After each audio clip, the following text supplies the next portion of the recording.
Sir. Hello, এখানে যারা উপস্থিত আছেন সবাইকে আমি প্রথমে নমস্কার জানাই। এবং সব থেকে যেটা ইম্পর্টেন্ট ব্যাপার সেটা হচ্ছে আমাদের যে হিমোফিলিয়া সোসাইটি ক্যালকাটা চ্যাপ্টার এরকম একটা যে প্রোগ্রাম অর্গানাইজ করেছে, তার জন্য ওদেরকে আমার তরফ থেকে অসংখ্য ধন্যবাদ। আপনাদের আমি সংক্ষেপে একটু হিমোফিলিয়া অসুখ সম্পর্কে একটু বলবো। এবং সব থেকে যেটা বিষয় ইম্পর্টেন্ট বিষয় যেটা আমাদের প্রশান্ত বলছিলেন, সেটা হচ্ছে আমাদের না অ্যাওয়ারনেসের খুব অভাব। আমরা এই হিমোফিলিয়া সম্পর্কে কত জানি, কতটা জানি না, বা চিকিৎসা পদ্ধতি কেমন আছে, এই বিষয় নিয়ে একটু আমি সংক্ষেপে আপনাদের কাছে আলোচনা করব। তবে যে কোনো সময় আপনাদের যদি মনে হয় যে কোনো জিনিসে অসুবিধা হচ্ছে, আমার সাথে কথা বলতে পারেন বা জিজ্ঞাসা করতে পারেন। বিষয়টা হচ্ছে হিমোফিলিয়া তো এক ধরনের অসুখ, আপনারা এতক্ষণ তো শুনেছেন। এবং এই অসুখের গুরুত্বটা কোথায়, তাৎপর্য কী, এবং এই অসুখ কীভাবে সঠিকভাবে চিকিৎসা করা যায়, এবং এর সাথে সাথে কীভাবে আমরা ভালোভাবে বাঁচতে পারি। বিদেশের অনেক তো এক্সাম্পলও দেখালো, আমি আপনাদের দেখাবো যে কীভাবে এই হিমোফিলিয়া অসুখটা থেকে আমরা ভালো থাকতে পারি। আপনারা প্রথমেই জানবেন যে এই হিমোফিলিয়া যে অসুখটা, এটা কি অসুখ, এটা আমাদের একটু জেনে নেওয়া দরকার। দেখুন যে আমাদের যে শরীরে কোনো জায়গাতে যদি কোনো জায়গাতে কেটে যায়, তখন কি হয়, আমাদের ওই কাটা জায়গা থেকে কিন্তু রক্ত আস্তে আস্তে কিন্তু পড়তে থাকে। আমাদের শরীরে দু তিনটে খুব ইম্পর্ট্যান্ট জিনিস আছে যেটা কিনা এই রক্তটাকে বন্ধ করতে সাহায্য করে। তার মধ্যে প্রথমেই যেটা আমরা বলি সেটা প্লেটলেট বলে একটা থাকে, বলে আমরা অনুচক্রিকা। এছাড়াও আমাদের যে ব্লাড ভেসেল, সেই ব্লাড ভেসেল। আর 3 নম্বর যেটা ইম্পর্ট্যান্ট সেটা হচ্ছে ক্লটিং ফ্যাক্টর। এই ক্লটিং ফ্যাক্টর কিন্তু খুবই গুরুত্বপূর্ণ, যেটা কিনা আমাদের ব্লাডকে বন্ধ করতে সাহায্য করে। মানে কোনো জায়গাতে চোট আঘাত লেগে যদি কেটে যায়, সেটা কিন্তু বন্ধ করতে কিন্তু সাহায্য করে, সেটা হচ্ছে ফ্যাক্টর। এই যে ফ্যাক্টর, এটা হচ্ছে 2 ধরনের ফ্যাক্টর থাকে, একটা হচ্ছে ফ্যাক্টর 8 এবং একটা হচ্ছে ফ্যাক্টর 9। এই 2 ধরনের ফ্যাক্টর কিন্তু শরীরে ব্লাড বন্ধ হতে কিন্তু কাজ করে। সুতরাং একটা জায়গাতে কেটে গেলে সেটাকে রক্তক্ষরণ যাতে না হয়, এক্সেসিভ যাতে ব্লিডিং না হয়, সেটা বন্ধ করার জন্য আমাদের কিন্তু ফ্যাক্টর 8 এবং ফ্যাক্টর 9-এর দরকার হয়ে পড়ে। এই যে হিমোফিলিয়া, এই অসুখটা কিন্তু একটা জিনঘটিত অসুখ, ইনহেরিটেড ডিজিজ। এবং এই অসুখটা কিন্তু ফ্যাক্টর 8 এবং ফ্যাক্টর 9-এর ঘাটতির জন্য হয়। ফ্যাক্টর 8-এর ঘাটতি হলো আমরা বলি হিমোফিলিয়া এ, এবং ফ্যাক্টর 9-এর যদি ঘাটতি হয় তাকে আমরা বলি হিমোফিলিয়া বি। এবং এই যে হিমোফিলিয়া এ এবং হিমোফিলিয়া বি, এই অসুখটাকে আমরা বলি রয়্যাল ডিজিজ। কারণটা কি, এটা সত্যি রয়্যাল ডিজিজ। কারণটা কি, এই অসুখটা কিন্তু প্রথম দেখা যায়, যদি আমরা ইউরোপিয়ান হিস্ট্রি দেখি, দেখা যায় যে এই কুইন ভিক্টোরিয়া ম্যাডাম, ইনি কিন্তু এই হিমোফিলিয়া অসুখটার বাহক ছিলেন। তার ফলে দেখা যায়, এবং যে বাহক হয়েছেন উনি প্রথম টাইম হয়েছেন, মানে হঠাৎ করে ওনার জিনের পরিবর্তন এসে যায়। তার ফলে দেখা যায় যে উনি হিমোফিলিয়া ক্যারিয়ার হয়ে যান। তার ফলে যত সব বাচ্চাগুলো জন্মগ্রহণ করেন, এই যত সব ফ্যামিলি ট্রি দেখছেন, এদের মধ্যে কিছু কিছু কিন্তু বাচ্চা তারা কিন্তু এই হিমোফিলিয়া অসুখে আক্রান্ত হয়। যে লালগুলো দেখছেন ওগুলো হচ্ছে হিমোফিলিয়া আক্রান্ত অসুখের ছেলেরা। তখন থেকে কিন্তু বোঝা যায় যে এই হিমোফিলিয়া বলে একটা অসুখ, যেটা কিনা জেনেটিক অসুখ, যেটা কিনা আমাদের মায়েরা ক্যারিয়ার করে এবং ছেলেদের মাধ্যমে কিন্তু এটা বাহিত হয়। তাকে আমরা এই জন্য বলি ইনহেরিটেড ডিজিজ বা বংশগত অসুখ। এই অসুখটা কীভাবে বাহিত হয়, এটা কিন্তু কোনো ইনফেকশাস ডিজিজ না, এটা কিন্তু জেনেটিক ডিজিজ। জেনেটিক ডিজিজ মানে কি, জিনের কোনো যদি ত্রুটি থাকে, সামান্য কিছু ত্রুটি থাকলেই তাহলে কিন্তু এই অসুখটা প্রবলেম হয়। এবং এই অসুখটাকে আমরা বলি x link disease. X link disease কেন বলছি না, এটা এক্স লিঙ্ক মানে এক্স ক্রোমোজোমের একটা আর্মে কিন্তু এই জিনটা সিচুয়েটেড আছে। দেখা যাচ্ছে যে আমাদের যারা মহিলা হয়, ফিমেল যাতে হয়, সেখানে দুটো এক্স থাকে, ডবল এক্স। আর ছেলেদের ক্ষেত্রে একটা এক্স থাকে আর একটা ওয়াই থাকে। মহিলাদের ক্ষেত্রে কী হয়, যেহেতু এক্স ডিজিজ, যদি দেখা যায় একটা এক্সের প্রবলেম হয়, তাহলে কিন্তু আরেকটা এক্স দিয়ে ওটা ম্যানেজ হয়ে যায়। তার ফলে কি হয়, মহিলাদের মাধ্যমে মানে মেয়েরা কিন্তু এই অসুখে আক্রান্ত হয় না। মায়েদের কিন্তু এই অসুখ হয় না, তারা বাহক হয়, তাদের কিন্তু এই অসুখটার যে প্রতিক্রিয়া, যে সমস্যা, সেটা কিন্তু দেখা যায় না। কিন্তু যে ছেলেদের ক্ষেত্রে কী হয়, একটা এক্স থাকে আর একটা ওয়াই থাকে। যেহেতু এক্সের প্রবলেম বলেছি, সুতরাং এক্সের যদি প্রবলেম হয় তাহলে কিন্তু আর অন্য কোনো এক্স নেই যেটা কিনা প্রোটেক্ট করতে পারে। সেই জন্য কী হয়, ছেলেদের মধ্যে কিন্তু এই অসুখটার বহিঃপ্রকাশ ঘটে। এই অসুখটা ভালো করে চেনা যায়, বোঝা যায়। সেটা কীরকম করে হয় আমি দেখিয়েছি এখানে দেখুন। যদি দেখা যায় একজন কেরিয়ার মা থাকে যার একটা এক্সের প্রবলেম হয়, তাতে দেখা যাচ্ছে যে প্রেগনেন্সির সময়ে 50% কিন্তু ছেলেরা এই অসুখে আক্রান্ত হবে, ছেলে এবং মেয়ে মিলে। কিন্তু 25% ক্ষেত্রে কিন্তু মহিলা কেরিয়ার হবে এবং 25% ছেলে কিন্তু এই অসুখে আক্রান্ত হবে। এটা কিন্তু প্রত্যেক প্রেগনেন্সিতেই কিন্তু এই সম্ভাবনা হয়ে থাকে। সুতরাং আমরা বুঝলাম এটা একটা জেনেটিক অসুখ, এটা একটা এক্স লিঙ্ক অসুখ, এটা হচ্ছে মায়েরা ক্যারিয়ার হয় এবং ছেলেদের মাধ্যমে কিন্তু এই অসুখটা বহিঃপ্রকাশ ঘটতে পারে। কীভাবে বহিঃপ্রকাশ ঘটতে পারে? সবার কিন্তু বহিঃপ্রকাশ হয় না, সমানভাবে হয় না। সেটা নির্ভর করে যে এই হিমোফিলিয়া অসুখের কী ধরনের আছে। সব হিমোফিলিয়া অসুখই কিন্তু খারাপ না। দেখা যায় সামান্যতম ঘাটতি আছে তাকে বলি আমরা মাইল্ড হিমোফিলিয়া, মডারেট ঘাটতি আছে তাকে বলি আমরা মডারেট হিমোফিলিয়া, এবং বেশি পরিমাণে ঘাটতি আছে তাকে আমরা বলি সিভিয়ার হিমোফিলিয়া। আমাদের কিন্তু মেন কনসেন্ট্রেশন কিন্তু এই সিভিয়ার হিমোফিলিয়াতে। সিভিয়ার হিমোফিলিয়াতে কী হয়, দেখা যাচ্ছে যে এক্সের বেশি পরিমাণে ঘাটতি দেখা যায়, তার ফলে দেখা যায় যে স্পন্টেনিয়াস ব্লিডিং হয়, মানে চোট আঘাত ছাড়াই কিন্তু ব্লিডিং হচ্ছে, তাকে আমরা বলি সিভিয়ার হিমোফিলিয়া। মডারেটের ক্ষেত্রে কী হচ্ছে, কিছু চোট আঘাত হচ্ছে তখন ব্লিডিং হয়। আর মাইল্ডের ক্ষেত্রে দেখা যায় যে সিভিয়ার যদি কোনো রোড ট্রাফিক অ্যাক্সিডেন্ট হয় বা যদি কোনো মেজর সার্জারি হয়, তখন কিন্তু এই অসুখটার বহিঃপ্রকাশ হতে পারে। সুতরাং আমাদের কাছে ক্লিনিক্যালি যারা সিভিয়ার হিমোফিলিয়া তারা কিন্তু বেশি গুরুত্বপূর্ণ। তাদের কারণ কি, তাদের রক্তের বহিঃপ্রকাশটা কিন্তু বেশি দেখা যায়। আপনি কি বুঝুন বলুন? সব হিমোফিলিয়া খারাপ না। যদি সিভিয়ার হিমোফিলিয়া হয় তাদের কিন্তু বেশি রক্তক্ষরণ হয়, স্পন্টেনিয়াস ব্লিডিং হয়। সেই জন্যই কিন্তু আমাদের সিভিয়ার হিমোফিলিয়া এবং little bit of the moderate haemophilia সেটা কিন্তু আমাদের কাছে খুব গুরুত্বপূর্ণ হয়। এবার যেটা বন্ধু বলছিলেন যে এর ক্লিনিক্যাল সিমটম বা লক্ষণ কখন দেখা যায়, দেখা যাচ্ছে যে এই সমস্ত হিমোফিলিয়া যারা সিভিয়ার হিমোফিলিয়া হয় তাদের ক্ষেত্রে কিন্তু আমাদের লক্ষণটা স্পন্টেনিয়াসলি দেখা যায়। কখন দেখা যায়? যখন বাচ্চা হামাগুড়ি দিতে শেখে, তখন কিন্তু এই অসুখটার প্রথম বহিঃপ্রকাশ ঘটতে পারে। কারণ কি, যখনই হামাগুড়ি দিতে শেখে তখন কি হয়, আমাদের যে নি জয়েন্ট আছে সেই নি জয়েন্টের উপর প্রেশার হয়। প্রেশার হলে কী হবে, ওয়ার অ্যান্ড টিয়ার হতে পারে, কোনো জায়গায় ছিঁড়ে যেতে পারে। ছিঁড়ে গেলে কী হবে, বেশি পরিমাণে রক্তক্ষরণ হবে। কিন্তু আমাদের ফ্যাক্টর নেই, মানে ফ্যাক্টর 8 বা ফ্যাক্টর 9 নেই, যাতে কিনা এই ব্লিডিংটা বন্ধ হতে পারে। সেই জন্য কী হয়, যখনই বাচ্চা হামাগুড়ি দিতে শেখে তখন দেখা যায় যে নি জয়েন্টের মধ্যে কিন্তু ওর রক্তক্ষরণ হয়ে যায় এবং কিন্তু নি জয়েন্টটা ফুলে ওঠে, ব্যথা হয়, বাচ্চা কান্নাকাটি করে। তখন কিন্তু বাবা মা সন্দেহ হয় যে এই যে নি জয়েন্টের কোনো প্রবলেম হলো কিনা। ডাক্তারবাবুদের কাছে যান, ওষুধপত্র খাওয়ান, কিন্তু আস্তে আস্তে করে আরও অন্যান্য জায়গাতে কিন্তু ব্লিডিংটা হয়। তার ফলে কিন্তু এই অসুখটা বহিঃপ্রকাশ হতে হয়। এবং এই অসুখটাতে দেখা যায় যে যেখানে আমাদের ডিপ সিটের অর্গান আছে সেইখানে বেশি রক্তক্ষরণ হয়, মাসেলে হতে পারে, এবং সবথেকে কমন কিন্তু আমাদের যে অস্থি সন্ধি আছে, জয়েন্টস আছে, ওইগুলোতে কিন্তু বারবার করে কিন্তু রক্তক্ষরণ হয় এবং বারবার রক্তক্ষরণ হওয়ার ফলে কিন্তু এই জয়েন্ট কিন্তু ভালো করে আর কাজ করতে পারে না। এবং অনেক ক্ষেত্রে দেখা যায় ইন্টারনাল অর্গানেও কিন্তু ব্লিডিং হয়ে যেতে পারে, মাথার ভিতরে ব্রেনে হেমারাইজ হয়ে যেতে পারে। অনেক সময় দেখা যায় যে আমাদের রেসপিরেটরি ট্র্যাক্টে কিন্তু হেমারাইজ হয়ে যেতে পারে। আবার অনেক সময় দেখা যায় ইউরিন থেকে ব্লিডিং হতে পারে বা ইন্টেস্টিন থেকে ব্লিডিং হতে পারে, তাকে আমরা বলি হিমেটেমেসিস মেলিনা হতে পারে। সো বিভিন্ন রকম কিন্তু প্রবলেম নিয়ে, সমস্যা নিয়ে কিন্তু বাচ্চা আসতে পারে। এছাড়াও আরেকটা বিষয় যেটা বাবা মাদের কাছে খুব গুরুত্বপূর্ণ বিষয়, সেটা হচ্ছে দেখা যায় যে বাচ্চারা খেলাধুলো করলো, কেটে গেল, কিছুক্ষণ পরে রক্ত বন্ধ হয়ে যায়। কিন্তু হিমোফিলিয়ার ক্ষেত্রে দেখা যায় যে কোনো জায়গায় যদি কেটে যায় চট করে, তাহলে কিন্তু রক্ত সহজে বন্ধ হয় না।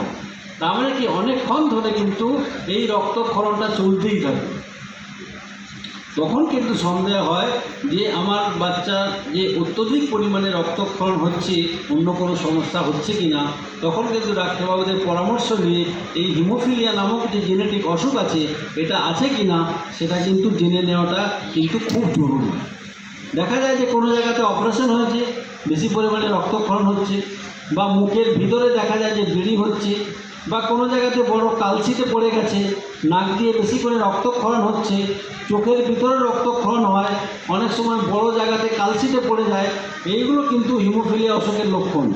এছাড়াও কি হয়, আমাদের যে সমস্ত অস্থি সন্ধি আছে যেটা বলছিলাম, এই অস্থি সন্ধিতে কিন্তু রক্তক্ষরণ হয়ে কিন্তু এই অস্থি সন্ধিগুলো কিন্তু বড় হয়ে যায়, তাকে আমরা বলি হিমার্থ্রোসিস, বা বিভিন্ন জায়গাতে হয়। কমনলি দেখা যায় নি জয়েন্টে হয়, অ্যাঙ্কেল জয়েন্টে হতে পারে, এলবো এবং রিস্ট জয়েন্টে কিন্তু হতে পারে, এবং এটা কিন্তু বারবার করে কিন্তু রক্তক্ষরণ হয়। এছাড়াও আমাদের যেখানে বড় বড় মাসেল আছে সেখানে হতে পারে, পায়ের ওখানে হতে পারে, আমরা বলি গ্যাস্ট্রিকোমিয়াস, যেটাকে আমরা কাফ মাসেল বলি, হাই মাসেলে হতে পারে, অনেক সময় দেখা যায় পেলভিক মাসেলে হতে পারে। এই সমস্ত মাসেলে কিন্তু এই রক্তক্ষরণটা বেশি দেখা যায়। যেটা বলছিলাম, অনেক সময় ব্রেনের ভিতরে হেমারেজ হতে পারে, ইন্টারক্রাইনাল হেমারেজ হতে পারে, সেটা কিন্তু লাইফ থ্রেটেনিং।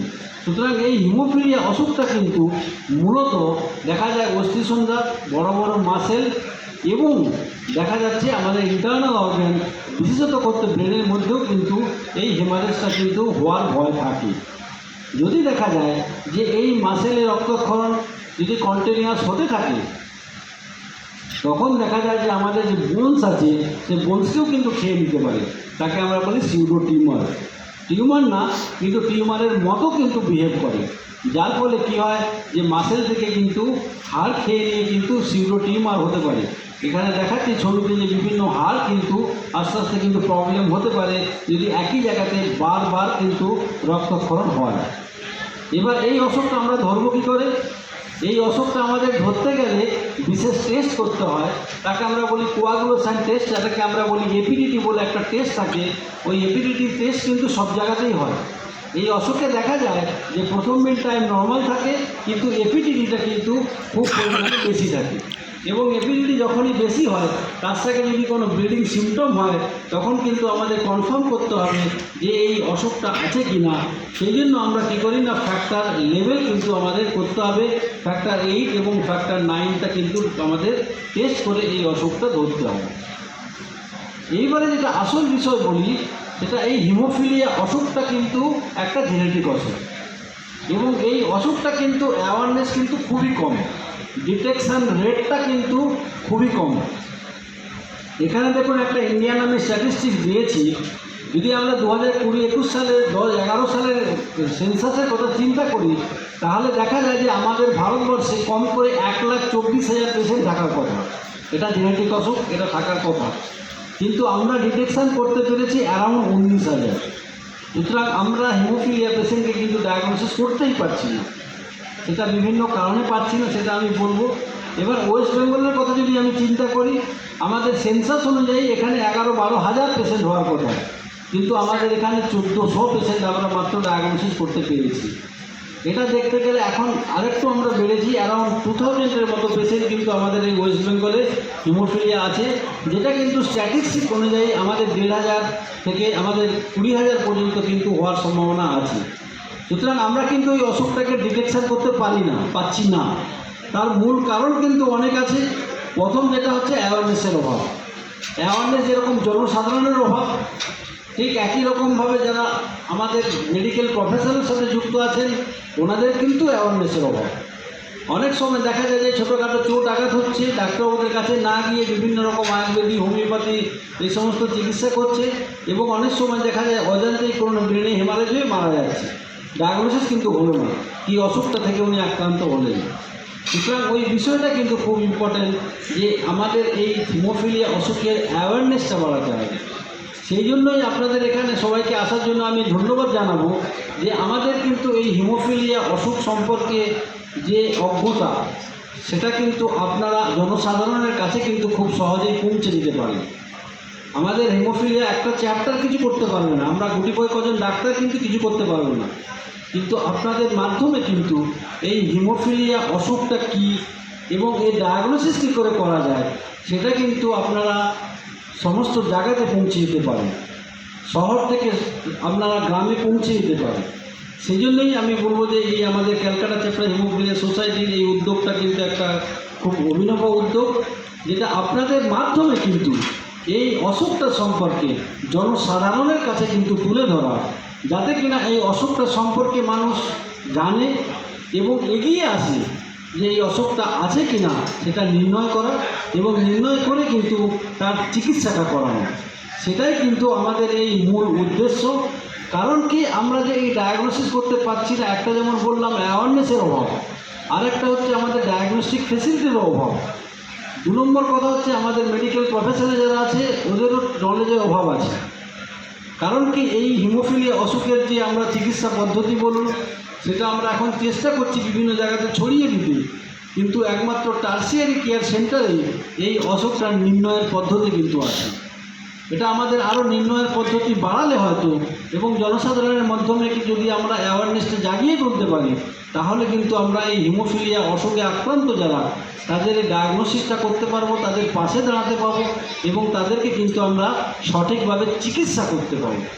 কীভাবে আমরা সঠিকভাবে চিকিৎসা করব না, চিকিৎসা যেটা পদ্ধতি সেটা বলা হয়, মূল চিকিৎসা যেটা সেটা হচ্ছে এদের ফ্যাক্টরের অভাব আছে, সুতরাং এদেরকে ফ্যাক্টর ইঞ্জেকশন দিতে হবে। ফ্যাক্টর ইঞ্জেকশন দিলে কিন্তু এরা ভালো থাকবে। এছাড়াও দেখা যায় কিছু ফার্স্ট এড ট্রিটমেন্ট আছে, তাকে আমরা বলি প্রাইস থেরাপি। এই প্রাইস থেরাপিগুলো কি সেটা আমি পরে বলছি। তার থেকে গুরুত্বপূর্ণ যেটা বিষয়, সেটা হিমোফিলিয়া অসুখে কি করা যায় কি করা যায় না, সেটা কিন্তু খুব একটা ইম্পর্টেন্ট বিষয় আছে। কি করা যায় না সেটা হচ্ছে, যদি হিমোফিলিয়া অসুখে আক্রান্ত হয় তাহলে কোনো মাসেলের ভিতরে কিন্তু কোনো ইঞ্জেকশান নিয়ে যাবে না, ইঞ্জেকশান নিলে কিন্তু হিমাটোমা হবে। সুতরাং আমাদের যারা হিমোফিলিয়া অসুখে আক্রান্ত ওদের আমরা বলি পার্সন উইথ হিমোফিলিয়া, আমরা কিন্তু হিমোফিলিয়া পেশেন্ট বলি না, পার্সন উইথ হিমোফিলিয়া বলি। তাদের ক্ষেত্রে কিন্তু মাসেল ইঞ্জেকশন নিলে কিন্তু মাসেল বড় হয়ে ফুলে উঠতে পারে, বাড়িতে কোনো যদি শার্প এজেস থাকে অনেক সময় ব্লিডিং হতে পারে। সচরাচর যে সমস্ত ব্যথার ওষুধগুলো আমরা খাই ওগুলো কিন্তু হিমোফিলিয়ার ক্ষেত্রে খাওয়া বারণ থাকে এবং যেগুলোতে কন্ট্যাক্ট হয় সেই সমস্ত ধরনের খেলাধুলো আমরা বারণ করি। কিন্তু করা যাবে কোনগুলো, যেগুলো নন কন্ট্যাক্ট স্পোর্ট, সুইমিং, সাইক্লিং, এগুলো কিন্তু করা যাবে, অনেক কিছুই কিন্তু করা যাবে। যাতে রক্তক্ষরণটা না হয় সেটা কিন্তু আমাদের প্রতিরোধটা করতে হবে। সেই জন্য কিন্তু এই প্রিকশনারি মেজারটা কিন্তু আমাদের নিতে হবে, যাতে কি না এই হিমোফিলিয়া অসুখে আক্রান্তরা বারবার যাতে রক্তক্ষরণ না হয়। যেটা বলছিলাম যে ফার্স্ট এড চিকিৎসা করতে হয়। যদি কোনো জায়গাতে জয়েন্টে রক্তক্ষরণ হয় তখন আমরা জয়েন্টটাকে প্রোটেক্ট করতে বলি, রেস্ট নিতে বলি এবং আইস কম্প্রেশন করতে বলি, আপনারা জানেন। এবং অনেক সময় কিন্তু আমরা এলিভেশনও করে রাখতে পারি, যাতে ব্যথার যন্ত্রণার পরিমাণটা কিন্তু কমে যায়। এবং তার ফলে কি হয়, আমরা আস্তে আস্তে করে যদি ফিজিওথেরাপি করি তাহলে যেখানে রক্তক্ষরণ হয়েছিল সেই জায়গাটা কিন্তু আস্তে আস্তে কিন্তু রিকভারি হয়ে যেতে পারে। এবং ব্যথার চিকিৎসার জন্য যেটা আমি বললাম যে আপনার ব্যথার যে সচরাচর ওষুধ ওইগুলো কিন্তু দেওয়া যাবে না, আমাদের প্যারাসিটামল জাতীয় কিন্তু ওষুধ খেয়ে এই ব্যথাটাকে কিন্তু আমাদের করাতে হবে। ভ্যাকসিনের ব্যাপারে বলে থাকি যে সমস্ত বাচ্চারা হিমোফিলিয়া অসুখে আক্রান্ত, আমি বললাম যে বাচ্চা যখন হাঁটতে শুরু করে তখন থেকে কিন্তু ক্রলিং করতে শুরু করে, হামাগুড়ি দিতে শুরু করে, তখন থেকে কিন্তু এই অসুখটা ধরতে হয়। সুতরাং ওই বাচ্চাদের ক্ষেত্রে আমাদের ইমিউনাইজেশন শিডিউল অনুযায়ী অনেক ভ্যাকসিনও দিতে হয়, যেটা কিনা এসেন্সিয়াল, যেটা কিনা ম্যান্ডেটরি। এখানে আমরা বলে থাকি বাচ্চারা ভ্যাকসিন নেবে, যে সমস্ত ভ্যাকসিনগুলো আমাদের সাবকিউটিনাস বা ইন্টারনার্মাল দেওয়া হয় সেগুলো কন্টিনিউয়াস নেবে, তাতে কোনো প্রবলেম হবে না।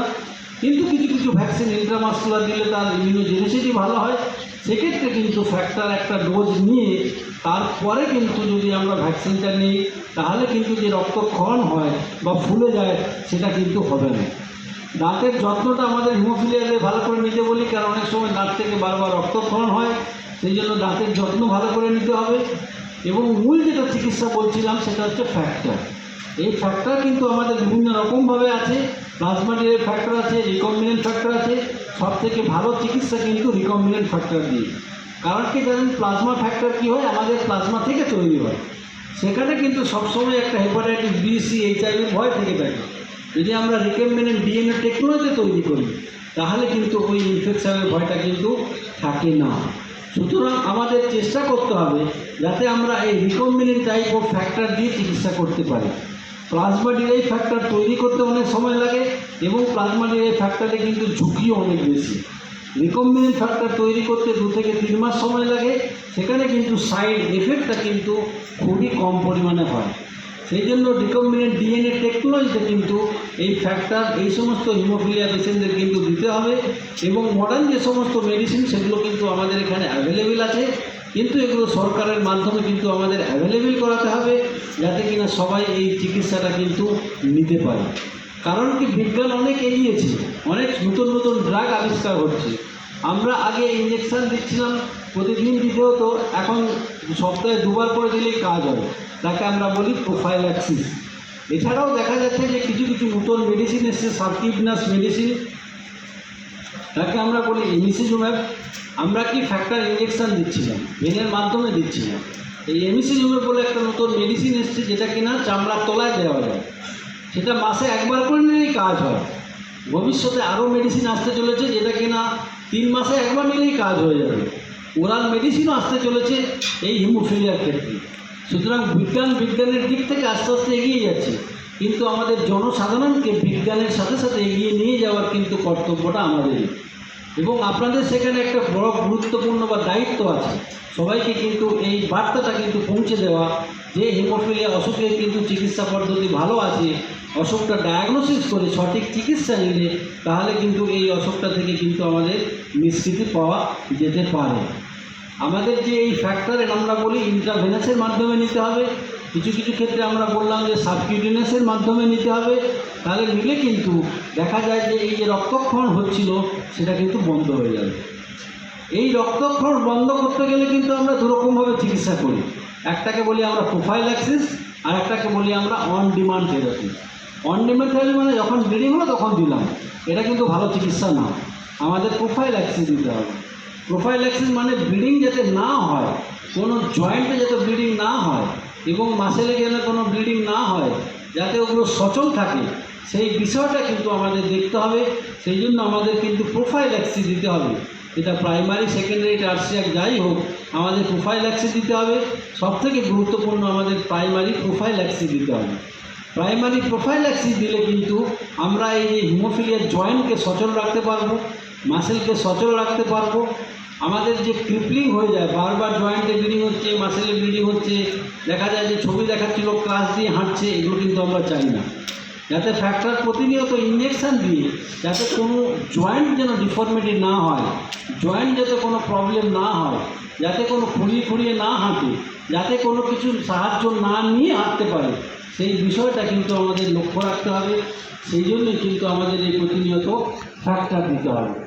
অনেক সময় ফ্যাক্টর দিলে বিভিন্ন রকম প্রবলেম হতে পারে, কিন্তু আমাদের উদ্দেশ্য মোবিলিটি রাখা এবং যাতে কিনা ভালো থাকে সেই ব্যাপারটা কিন্তু লক্ষ্য রাখা। আমরা চাই না আমাদের হিমোফিলিয়া বন্ধুরা এরকমভাবে ক্রিপিল হয়ে যায়, যাতে জয়েন্টগুলো বেঁকে না যায়, যাতে ক্রাচের মাধ্যমে বা কোনো সাপোর্ট নিয়ে হাঁটতে হয়, সেটা কিন্তু আমরা চাই না। আমরা চাই যাতে ইঞ্জেকশন দিয়ে, ফ্যাক্টর দিয়ে, প্রতিনিয়ত ফ্যাক্টর দিয়ে যাতে ব্লিডিংটাকে আমরা রুখতে পারি এবং এরকম খারাপ পজিশানে যাতে না যেতে হয়, সেটাই কিন্তু আমাদের এখানে মূল উদ্দেশ্য। এবং সব থেকে আরেকটা যেটা বিষয় আছে, সেটা এই যে বললাম প্রোফাইল্যাক্সিস বা অন ডিমান্ড থেরাপি, এটা আমাদের দেখা যায় যে ন্যাশনাল রুরাল হেলথ মিশনের তরফ থেকে, NHM-এর তরফ থেকে আমাদের এটা এখন প্রোগ্রামের মধ্যে এসছে। তাকে আমরা বলা হচ্ছে হিমোফিলিয়া এবং হিমোগ্লোবিনপ্যাথি control programme.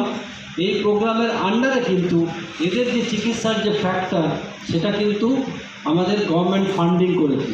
Central government funding করছেন, স্টেট গভর্নমেন্ট ফান্ডিং করছেন। তার ফলে কিন্তু আমরা এই অসুখটাকে কিন্তু ভালো করে চিকিৎসা করতে পারি। এবং দেখা যায় সবথেকে যেটা গুরুত্বপূর্ণ বিষয়, যে এই হিমোফিলিয়া অসুখের মেন প্রবলেম যেটা হয়, সেটা continuous supply of the factor. এই কন্টিনিউয়াস সাপ্লাই যাতে ফ্যাক্টরটা থাকে, সেটা আমাদের অ্যাডমিনিস্ট্রেশনকে যেমন দেখবেন, এবং আমাদের হিমোফিলিয়া যারা আক্রান্ত আছে তারাও কিন্তু এই ব্যাপারটার পিছনে পার্সিউ করতে হবে। কারণ কি, সঠিক ডিস্ট্রিবিউশন সব জায়গাতে হয় না। ফান্ড আছে, অথচ আমাদের পেশেন্টরা চিকিৎসা পদ্ধতিটা নিতে পারছে না বা তারা সুবিধাটা পাচ্ছে না। সুতরাং সেই জায়গাটা কিন্তু আমাদের সবাইকে দেখতে হবে যাতে কিনা পায়। আমাদের দেখা যায় এই পশ্চিমবঙ্গে আমরা আমাদের হিমোগ্লোবিনপ্যাথি কন্ট্রোল প্রোগ্রামের আন্ডারে আমাদের 36টা সেন্টার খোলা হয়েছে, তাকে বলে হিমোফিলিয়া ট্রিটমেন্ট সেন্টার, HTC বলি আমরা। তো এই হিমোফিলিয়া ট্রিটমেন্ট সেন্টারগুলোতে কিন্তু ওখানে গেলে কিন্তু এই ফ্যাক্টরটা পাবে। কিন্তু অনেক সময় দেখা যায় ওনার সেন্টারে পাওয়া যায় না, বিভিন্ন রকম অ্যাডমিনিস্ট্রেশন প্রবলেম থাকে, পাওয়া যায় না। সেটা কিন্তু আমাদের ভালো করে দেখভাল করে এই চিকিৎসা পদ্ধতিটা কিন্তু সবার কাছে ভালো করে পৌঁছে দিতে হবে, যাতে কিনা আমাদের হিমোফিলিয়া অসুখে আক্রান্ত বন্ধুরা যাতে রেগুলার চিকিৎসাটা পায় এবং তারা যেন এই চিকিৎসা থেকে বঞ্চিত না হয়। কারণ কি, ধরুন ফ্যাক্টরটা কিন্তু খুবই ভাইটাল, ফ্যাক্টর না দিলে কিন্তু যে কোনো জায়গাতে কিন্তু ব্লিডিং হতে পারে। সুতরাং এই বিষয়টা কিন্তু খুব গুরুত্বপূর্ণ বিষয় যে ফ্যাক্টর সাপ্লাইটা আমাদের কিন্তু কন্টিনিউয়াস রাখতে হবে, যাতে কি না আমাদের এই চিকিৎসা পদ্ধতি দিয়ে যাতে ডিফর্মিটি না হয় বা ডিফর্ম না হয়, সেই বিষয়টা কিন্তু আমাদের মাথায় কিন্তু রাখতে হবে। কারণ কি, একমাত্র প্রোফাইল্যাক্সিস দিলেই আমরা এই জয়েন্টটাকে সচল রাখতে পারবো এবং সচল রেখে কিন্তু এই যে আমাদের যে সমস্ত নর্মাল অ্যাক্টিভিটি যে কাজ সেটা কিন্তু আমরা কিন্তু করতে পারবো। প্রোফাইল্যাক্সিস আমরা অনেক সময় লো ডোজ দিয়েও দেখেছি খুব ভালো কাজ হতে পারে এবং দেখা যায় যে ওর খরচাও কিন্তু অন ডিমান্ডের থেকে কম হয় এবং অন ডিমান্ডের থেকে কম হয় কিন্তু লাভ কম হয়। অন ডিমান্ডে প্রোফাইল্যাক্সিসে কিন্তু লাভ অনেক বেশি হতে পারে। যেখানে কিনা বছরে 30টা করে ব্লিডিং হতো, সেখানে কিন্তু আমরা 2 থেকে 3টে ব্লিডিংয়ে কিন্তু কমিয়ে নিয়ে আসতে পারি যদি আমরা এই প্রোফাইল্যাক্সিস দিয়ে চিকিৎসা করাই, এবং আমরা কিন্তু এই ডিফর্মিটিটাকে কিন্তু হাঁটাতে পারবো এবং লো ডোজ প্রোফাইল্যাক্সিস দিয়ে কিন্তু আমরা রোগীকে কিন্তু ভালো রাখতে কিন্তু পারবো। আমরা বিভিন্ন রকমভাবে চিকিৎসা করতে পারি। অনেক সময় দেখা যায় যে যখন প্রবলেম হলো তখন কন্টিনিউয়াস ফ্যাক্টর দিয়ে আমরা ওটাকে ঠিক করলাম, আবার আমরা প্রোফাইল্যাক্সিসে কিন্তু ফিরে গেলাম, তারপর কিন্তু চিকিৎসাটা করা যেতে পারে। কিছু কিছু ক্ষেত্রে দেখা যায় ইনহিবিটর ডেভেলপমেন্ট হয়, সেক্ষেত্রে আমাদের নোভোসেভেন বা ফিভার মতো মেডিসিন আছে, সেই সমস্ত ওষুধপত্রগুলো দিয়ে কিন্তু আমরা চিকিৎসা করাতে পারি। এমিসিজুমেব বলে একটা নতুন ড্রাগ এসছে, সেটা দিয়ে আমরা কিন্তু চিকিৎসা করাতে পারি, যাতে কিনা এইটা চিকিৎসাটা ভালো করে সম্ভব হয়। যেটা খুব গুরুত্বপূর্ণ বিষয় সেটা হচ্ছে এই সার্ভাইভাল, যেটা আমাদের একটু আগে দেখাচ্ছিলেন যে আমরা যদি হিমোফিলিয়াটাকে ভালো করে চিকিৎসা করতে পারি, এটা কিন্তু লাইফ এক্সপেক্টেন্সি বা বাঁচার সম্ভাবনা কিন্তু সাধারণ মানুষের সমান।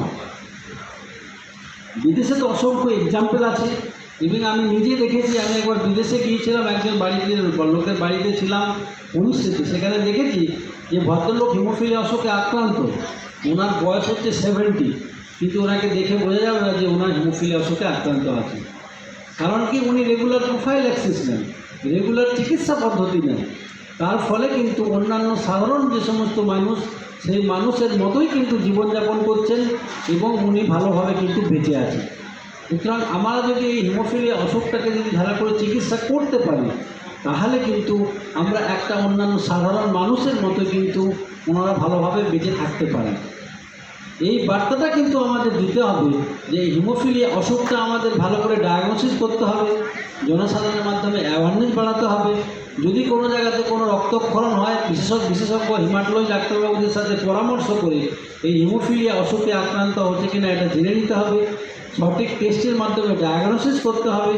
তার ফলে কিন্তু প্রতিনিয়ত প্রোফাইল্যাক্সিস কিন্তু ফ্যাক্টর নিতে হবে, তাহলেই কিন্তু এই মারণ রোগ অসুখটা থেকে কিন্তু আমরা নিষ্কৃতি পেতে পারি।